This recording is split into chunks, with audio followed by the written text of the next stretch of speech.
hagamos votación, chicos. Porque se escuchó que todos participaron, pero no se sabe qué quieren. Levanten la mano los que quieren la clase en español. Perfecto.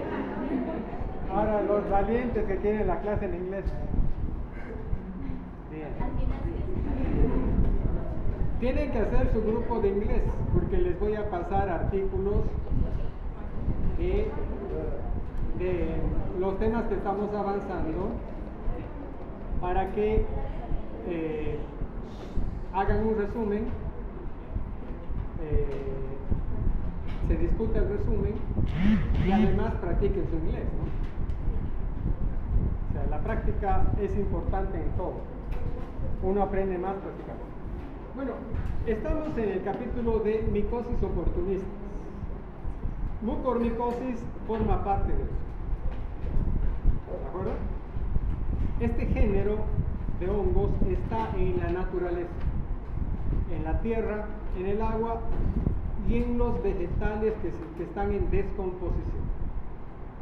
Por lo tanto, cada uno de nosotros todos los días estamos inhalando esporas de mucormicosis y no tenemos mucormicosis.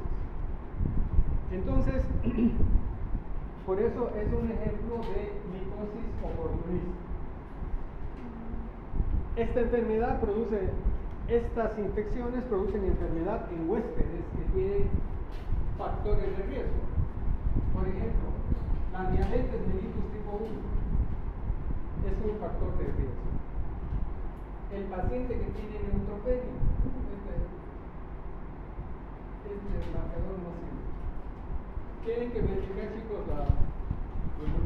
que los... ¿Crees que es un marcador de color ya? Aquello, a ver, denme su... El rojo no vale.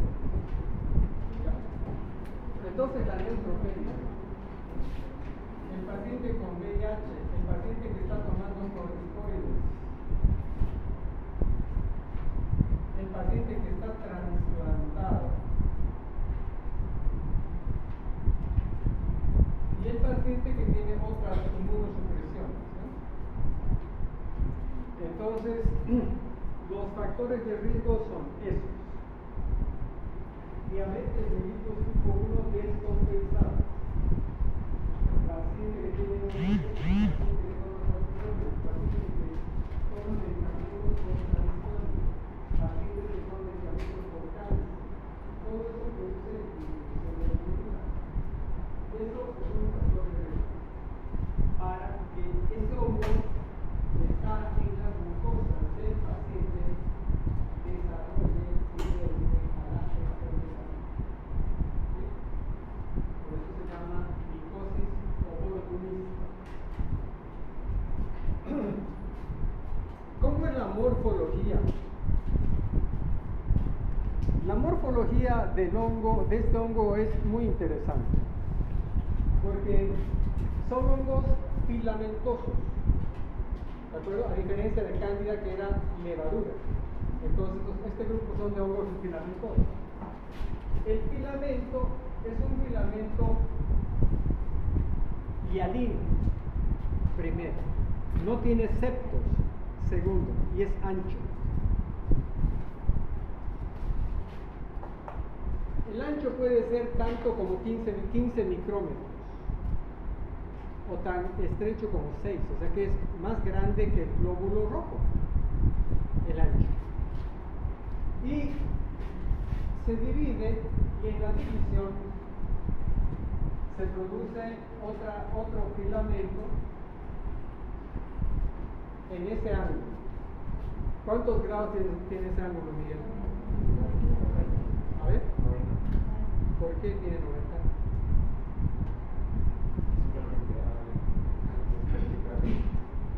¿Qué otro nombre recibe ese tipo de ángulo, Jesús? Jesús, después usted. Ángulo. Hilary. Muy bien. Entonces la división es en ángulo recto, 90 grados.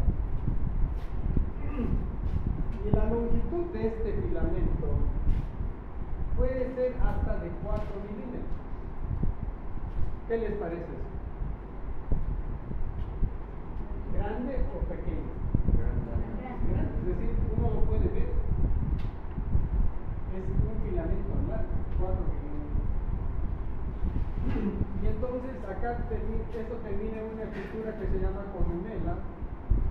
Y la columela, esta estructura se llama esporangióporo. Esporangióporo.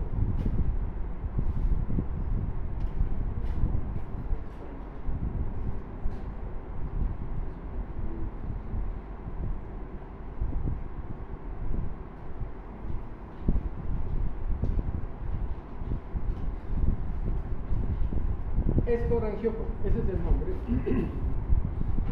Y termina en una estructura circular que puede llegar hasta 300 micras, que se llama esporangio.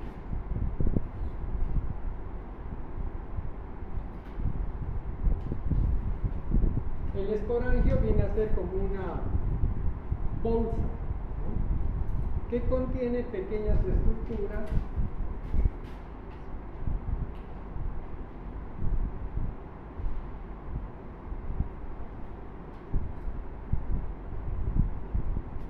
que se llaman esporas.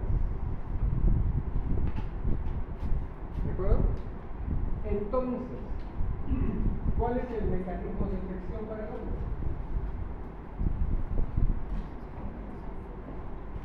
La inhalación de esporas. ¿Cuál era el mecanismo de infección para tejidos? La inhalación de. Muy bien. ¿Se dan cuenta de la diferencia cuando vienen a la clase teórica con seguro y acá? La inhalación de COVID cambia que la inhalación de. Entonces, la espora se introduce por vía aérea, se une a receptores de la mucosa y está ahí esperando el momento preciso. Cuando el momento preciso aparece, esta espora se desarrolla y produce todo el tiempo. Y eso produce incubaciones de tejidos y daño vascular. Bueno, esta especie que acabamos de dibujar tiene el nombre de. Esta especie se llama muco. ¿De acuerdo? Esta es la morfología de la especie muco, que forma parte de la mucormicosis. Las otras especies que ustedes van a investigar es Rhizopus. La otra especie es Rhizomucor. La otra especie es Cuningamela. La otra especie es Absidia. La otra especie es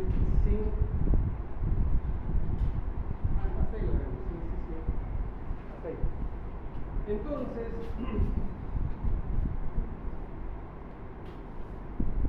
esta es la morfología de esta especie, la especie muco. Y ustedes van a investigar, van a dibujar las otras especies, Rhizopus, Rhizomucor, Cuningamela, así.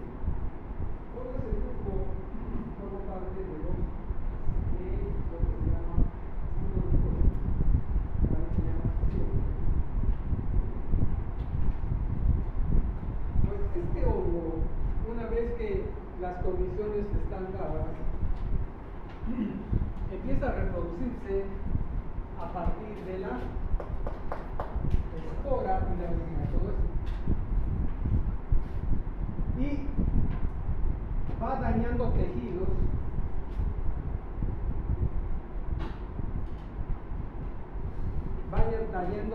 y va invadiendo. O sea, invade y daña, invade y daña. Entonces, si la entrada es por la nariz, ¿qué tejidos salen va a infectar primero?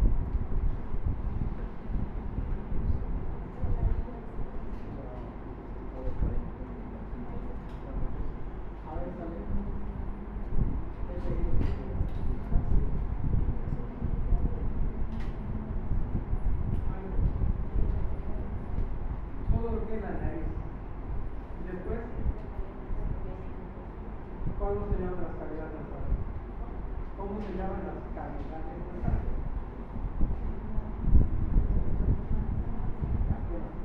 ¿Cuáles son las cavidades nasales? Están cerca de la nariz.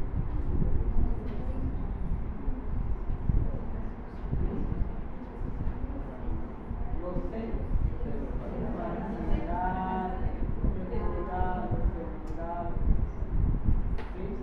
¿Qué más debe estar? Se infecta esto, el seno maxilar, ¿qué más debe estar? Vaya avanzando. El piso de la cavidad bucal, el ojo.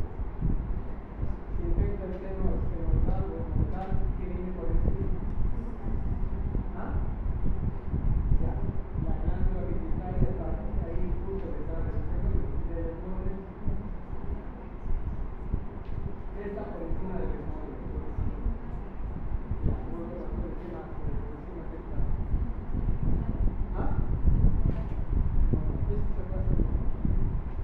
Bueno, detrás de los senos frontales que están por encima. ¿Qué estructura está por encima del ojo de los senos frontales? Las meninges de qué parte del cerebro? Lóbulos frontales. Así que imagínense, empieza ahí, avanza, infecta senos, maxilar, esmodal, frontal, etc. Y va subiendo y termina infectando y produce el daño de los lóbulos frontales, parietales. ¿De acuerdo? Entonces, ese síndrome se llama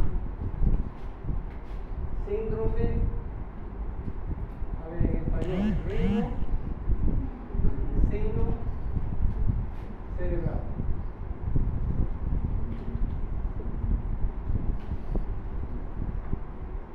Es decir, que la enfermedad compromete la nariz, todo lo que es la estructura de la nariz, los senos paranasales y finalmente el cerebro.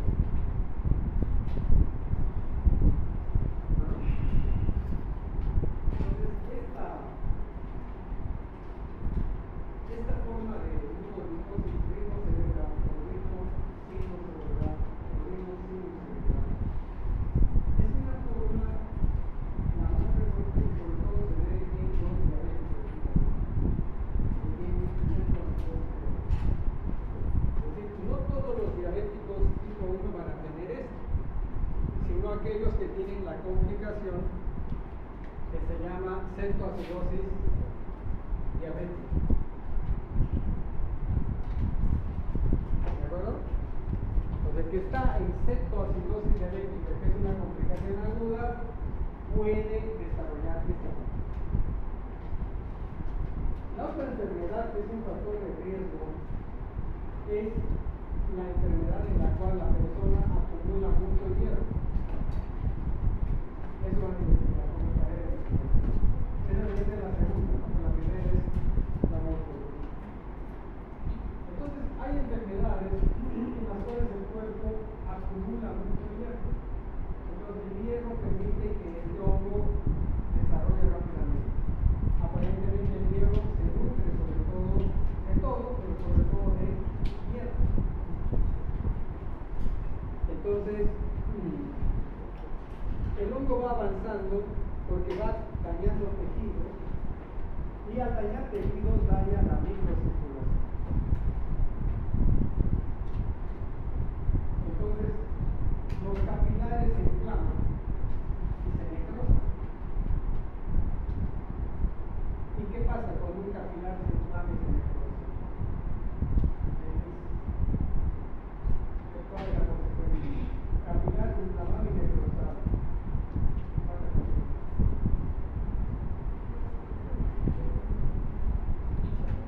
¿Ah?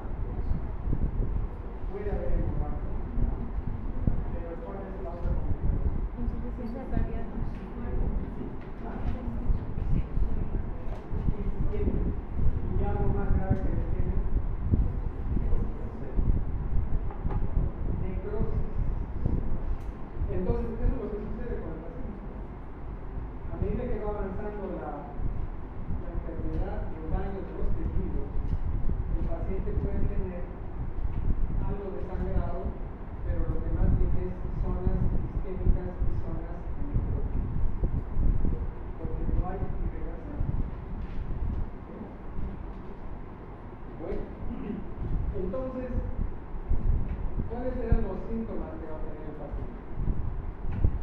El síntoma inicial es que va a tener dolor en alrededores de la nariz, o sea, dolor facial o dolor ocular. ¿Sí? El paciente dice le duele la cara. Va avanzando las horas y ese dolor va produciendo cambios de color en la piel. La piel se puede poner al principio más roja, más eritematosa y después empalidecer. Y finalmente cambiar de color. Y cuando está necrótico, ¿de qué color es? Negro. Va a ser una ostra negra.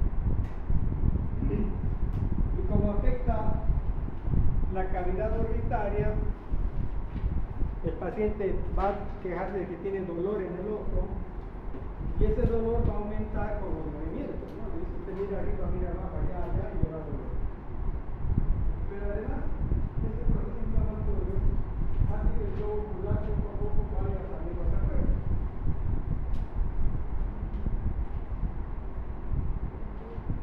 ¿Se imaginan lo que les estoy contando? El globo ocular empieza a salir, no solamente lo mueve, no ve bien, sino que el globo ocular se va saliendo hacia afuera. ¿A eso qué se llama? Muy bien, es optado, pero el nombre técnico más específico es proposición total comunizada. Y es porque todo el tejido inflamatorio lo va expulsando. Entonces, esa es la sintomatología. El paciente empieza con síntomas alrededor de la nariz, sobre todo dolor facial, dolor ocular, signos de compromiso del ojo, y horas después, o días después, dolor de cabeza, confusiones, deterioro del sensorio, y si no hay tratamiento, ¿qué va a pasar?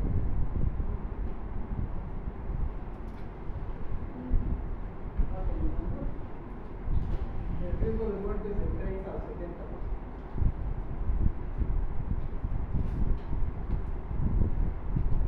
¿De acuerdo? Entonces, esto tiene un riesgo de muerte del 30 al 70%. ¿Por qué? Porque hay mucho tejido necrótico en la nariz, en los senos, en el ojo y en el cerebro, ¿no? Entonces, el tratamiento, ¿cómo será el tratamiento?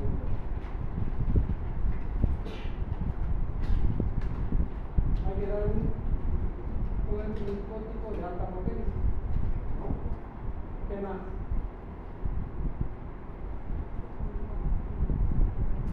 No sé. ¿Qué más? ¿El tejido necrótico lo va a remover el antimicótico? No. ¿Qué va a hacer? El cirujano tiene que hacer la limpieza. Entonces el tratamiento es médico quirúrgico. Si de lo contrario el paciente va a fallecer. La otra forma clínica es bucormicosis pulmonar. ¿De acuerdo? O sea, una enfermedad pulmonar. Es decir, que no vuelve para arriba sino para abajo. Y luego una neumonía o una bucormicosis pulmonar. Otra forma de bucormicosis es la piel. Y esto ocurre cuando hay accidentes naturales, como derrumbes, terremotos, inundaciones. Entonces imagínense una persona que está, que se fue a jugar a una isla del río Nivel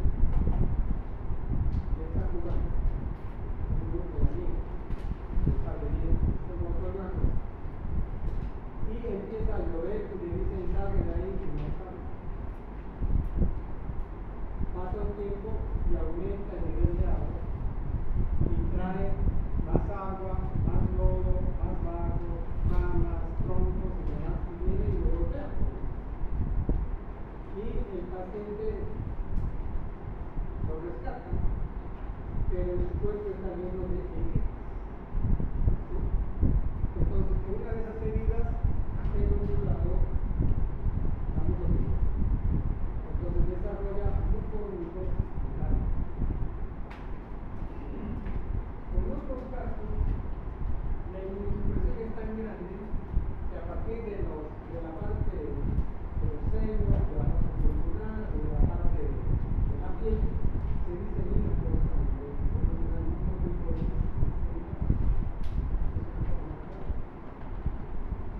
Bueno, esas son las formas clínicas de la mucormicosis. En todas ellas el tratamiento tiene que ser médico quirúrgico, de lo contrario el paciente va a morir. Esta enfermedad se la conoce hace muchos años.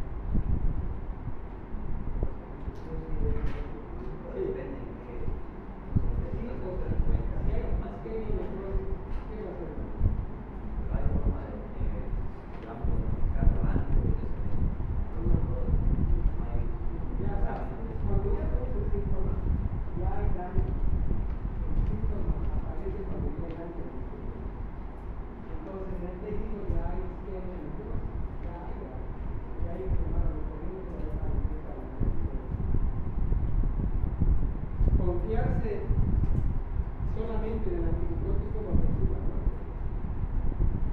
Esto pasó el año pasado. Hubo un caso de esto también, bueno,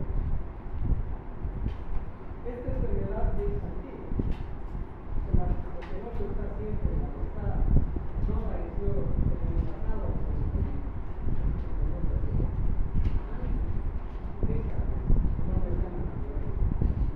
pero produce, digamos, infecciones en algunas personas,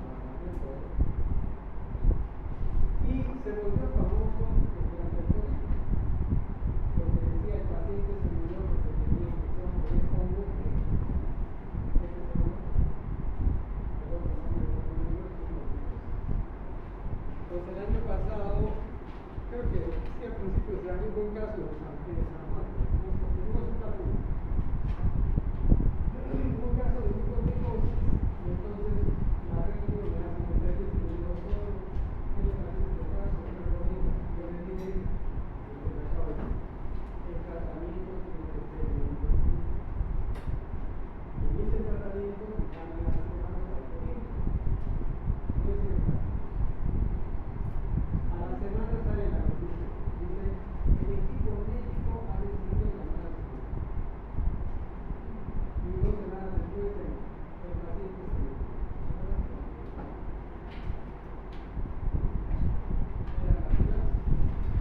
Entonces el tratamiento es médico quirúrgico de entrada. Porque para eso no aprende y no sabe. De nuevo avanza la mañana y descubre. Entonces, si no hay alguien que inicie, el paciente se va a morir. ¿De acuerdo? Entonces, cuando uno sospecha de esto, o de cualquiera de las formas, la pulmonar, la cutánea o la diseminada, hay que tomar la muestra y llevarla rápidamente al laboratorio para que haga el cultivo micológico. ¿Cuál era el cultivo? ¿Cómo se llama el cultivo para nosotros?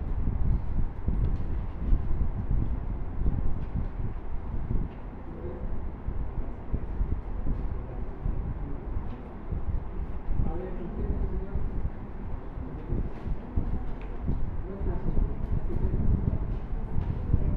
¿Cómo se llama el cultivo? ¿Ah?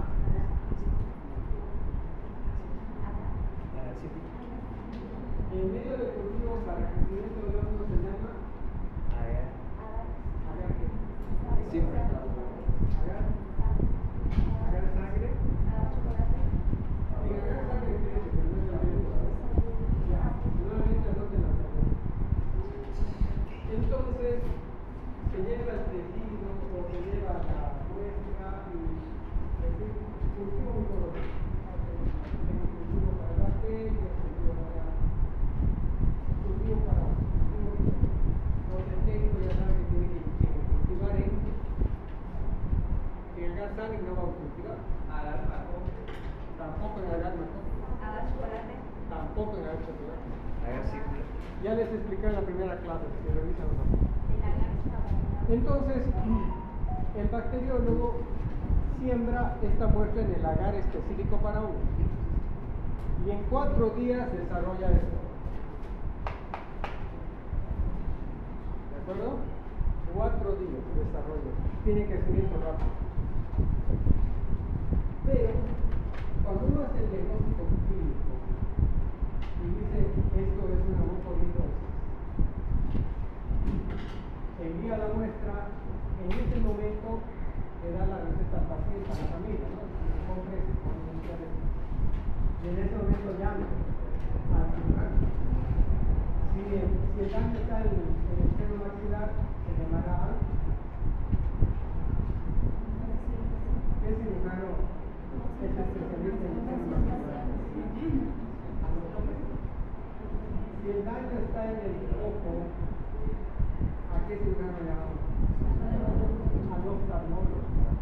Y si yo digo, este paciente tiene clínica de encefalitis del lóbulo frontal, aquí voy a llamar al neurocirujano. Yo quiero que no que me diga el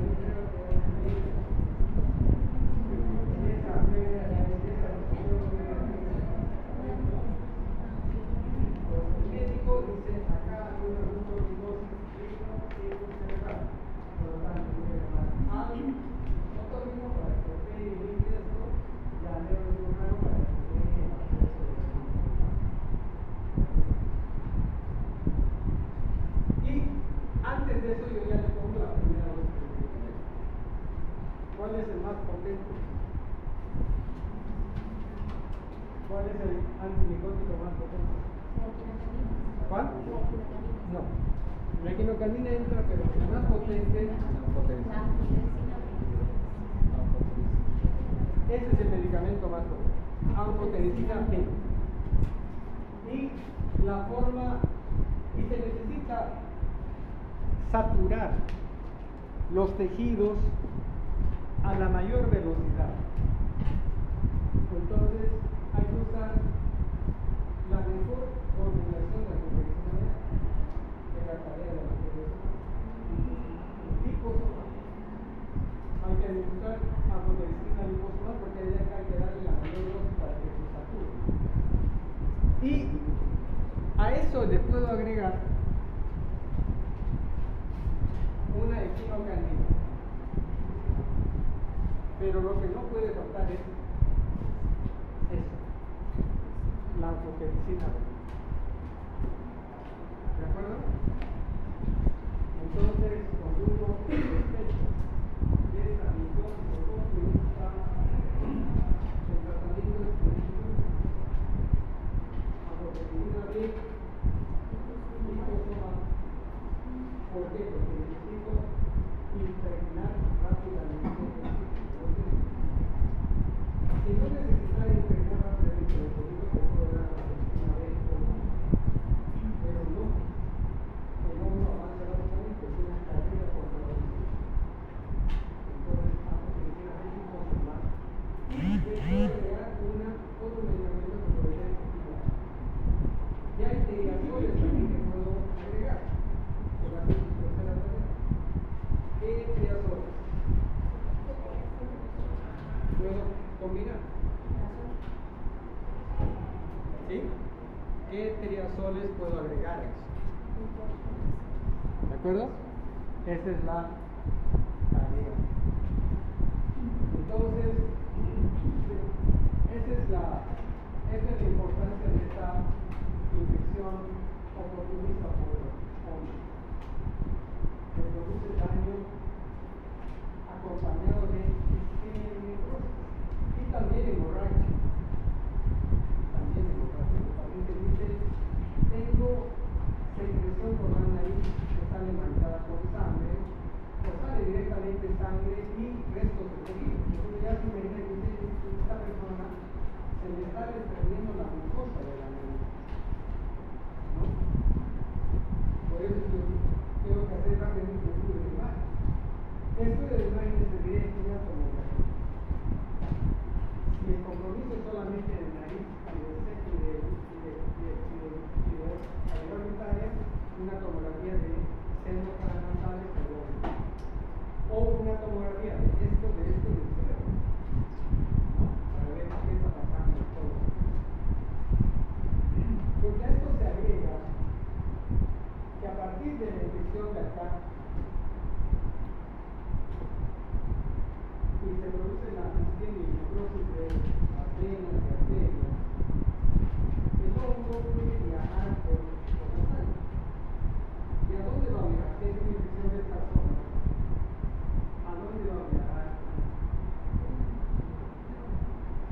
¿A dónde fue? Estamos hablando de drenaje venoso. Háganle cuenta que están drenando a la noche. Están en octubre del año 2024. El año pasado en la pandemia. Este es su examen final de la pandemia.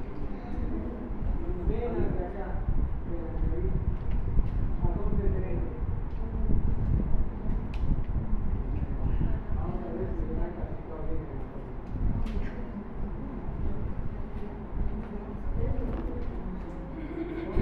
¿a dónde drena la venas de la persona?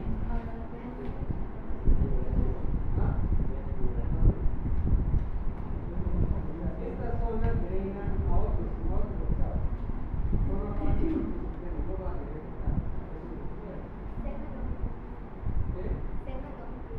Seno longitudinal está más arriba. Y luego se llama longitudinal. Muy bien. Va a ir al seno cavernoso. Ahí se va a producir un gran trombosis al seno cavernoso.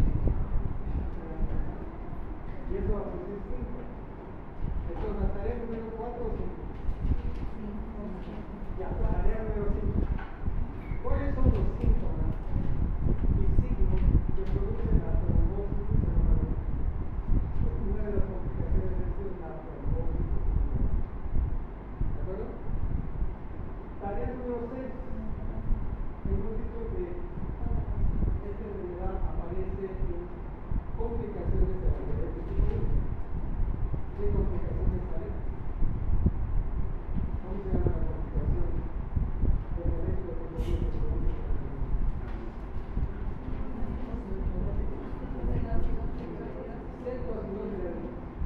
Entonces la tarea, ¿qué la es?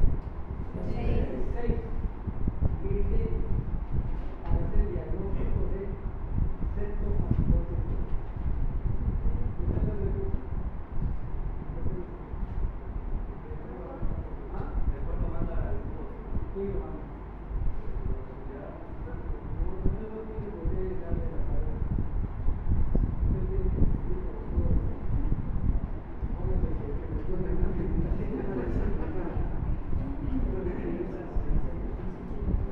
¿de acuerdo? Criterios.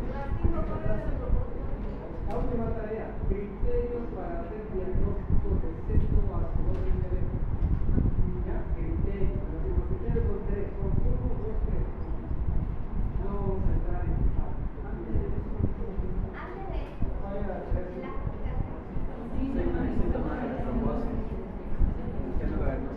Síntomas y signos de la trombosis del seno cavernoso.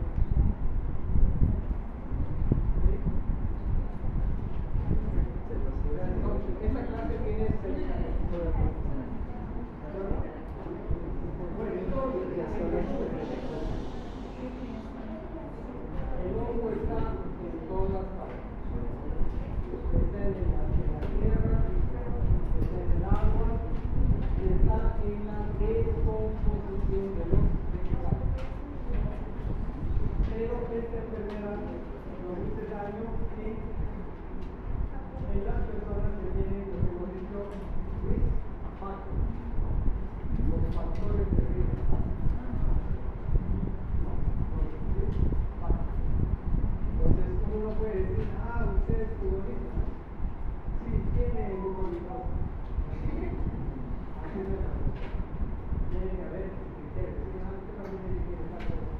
especialmente en punto 2, sí. ¿Está en complicación aguda? No. No creo que sea. En cambio, dice, este paciente tiene enfermedades crónicas, tiene COVID, tiene enfermedad arterial, ¿por qué se ha internado? Se internó porque tiene una cepa o de que, ¿qué puede decir ahora? Le duele esto, le duele lo otro, y cuando mira hacia arriba se duele. Está teniendo un poquito. Y ya le envié exámenes para tomar muestra de acá, le envié la muestra, le envié imágenes, y ya diré, vamos a empezar este medicamento y te compre que no tomas imanes global. Otorrino que está dentro con el diagnóstico de ¿por qué diagnóstico de la mucormicosis y después de vino de café pero que tiene una mucormicosis en el seno entonces la interconsulta tiene que ser precisa no como en los hospitales interconsulta con el cardiólogo interconsulta con el interconsulta con el infectólogo y para qué me llamar tiene fiebre y cuál es la causa no es que el médico internista murió dice como tiene fiebre tiene que decir que tiene fiebre porque parece que tiene una artritis tuberculosa en el fondo derecho entonces el interconsulta le dice solicito valoración y tratamiento con otorrino porque el diagnóstico es una mucormicosis del seno maxilar derecho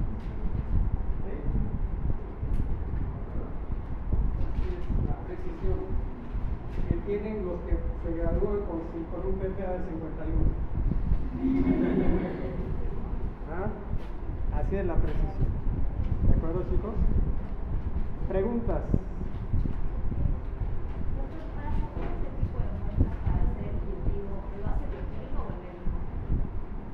El técnico del laboratorio.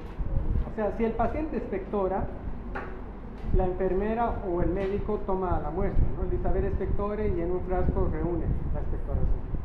O sea, la nariz, que el paciente dice, tengo sangrado y además me sale, junto con el sangrado se desprende tejido, entonces es mejor que el médico tenga un otoscopio, un rinoscopio, abra la fosa nasal y con una pincita vea y saque, porque es un tejido que ya está desprendido, ¿no? Toma esa muestra, la pone en el frasco y la envía en solución fisiológica al laboratorio. Ahora, si el compromiso es del seno maxilar, el que toma la muestra es el otorrino. Porque tiene que hacer una punción del seno maxilar, aspirar ese tejido y mandar al laboratorio.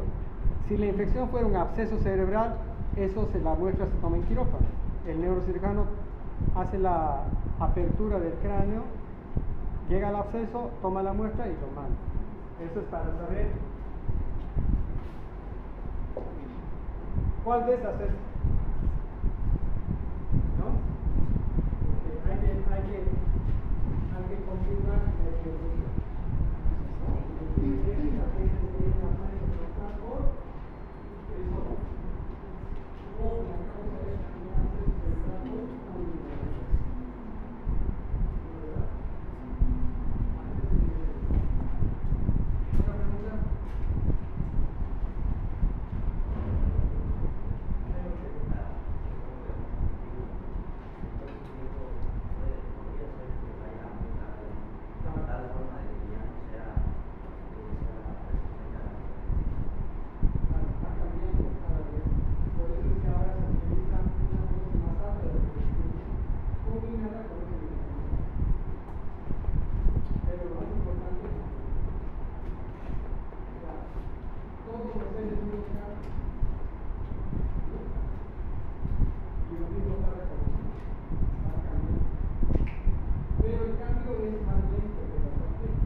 pero puedo hablar yo con el laboratorio de ciencia.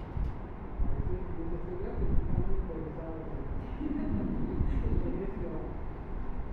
Y les digo, se anima a que hagamos estudios y me dicen, sí, ¿en qué va a consistir? En hacer un hisopado de la nariz. En todo. Yo no te hacía ahí, hacer un hisopado de la nariz. Y ver si tiene para que ustedes sepan que no lo están haciendo. Pero en todo.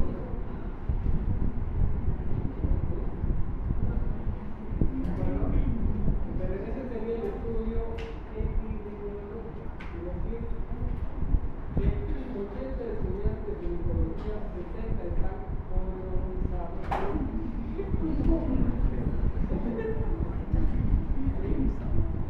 De aquí en adelante, algunos desarrollarán la enfermedad. Si aparece alguno de los pacientes. El que no aparece es una salida así de la